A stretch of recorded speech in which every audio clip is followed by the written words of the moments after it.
Je m'appelle Josiane, je suis ergothérapeute et je vais survoler avec vous ce que c'est la dysgraphie, comment ça se présente, quelles sont les causes et comment procéder si on veut vérifier si c'est bien ce que c'est. La dysgraphie, c'est une expression utilisée principalement en Europe pour décrire une écriture manuelle qui n'est pas fonctionnelle. C'est pas une maladie qu'on attrape, c'est un trouble, mais c'est surtout une facette d'un trouble qui va inclure un impact sur l'écriture.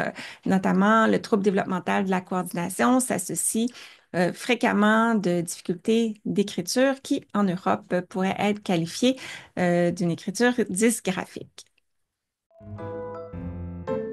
Ça affecte le versant graphique, esthétique des mots une fois sur le papier, en contraste avec la dysorthographie qui, elle, affecte l'orthographe.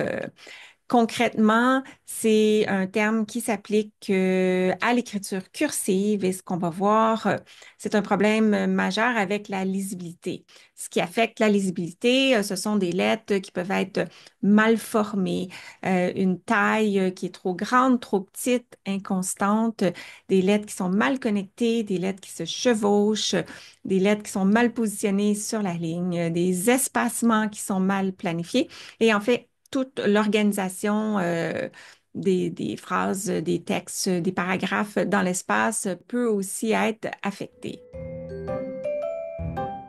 La cause, elle n'est pas facile à définir parce que c'est multifactoriel. Ce ne sera pas la même cause d'un enfant à l'autre. Donc, il peut avoir des aspects moteurs, donc tout le développement de la posture, de la motricité fine. Il peut avoir des aspects sensoriels aussi d'impliquer, donc sentir ses doigts dans l'espace, sentir le crayon dans la main, toute l'analyse visuospatiale de ce qui est déjà sur la feuille et durant l'apprentissage aussi, quand j'apprends la forme des lettres, ça peut être praxique.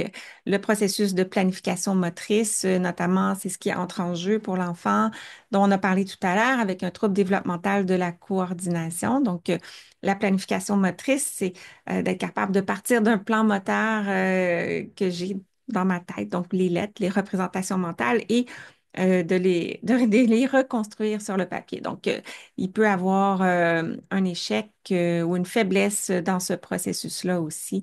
Et bien sûr, les fonctions exécutives peuvent être aussi impliquées et tout ça peut être majoré, amplifié, même si c'est pas la cause, par des facteurs extérieurs à l'enfant, dont une ergonomie qui serait pas optimale, une feuille qui est pas bien orientée ou un enfant qui est pas bien positionné par rapport à sa feuille et peut-être même un support, la feuille avec un lignage qui n'est pas idéal ou un crayon qui ne serait pas optimal pour l'enfant. En Europe, le diagnostic de dysgraphie va être posé par une équipe de professionnels qui vont avoir évalué le fonctionnement de l'enfant dans ses activités académiques qui impliquent de l'écriture manuelle.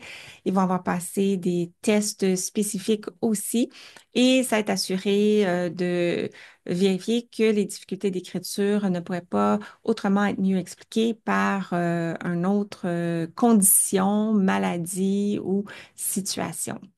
Et à la fin de ce processus-là, le diagnostic de dysgraphie pourra être posé.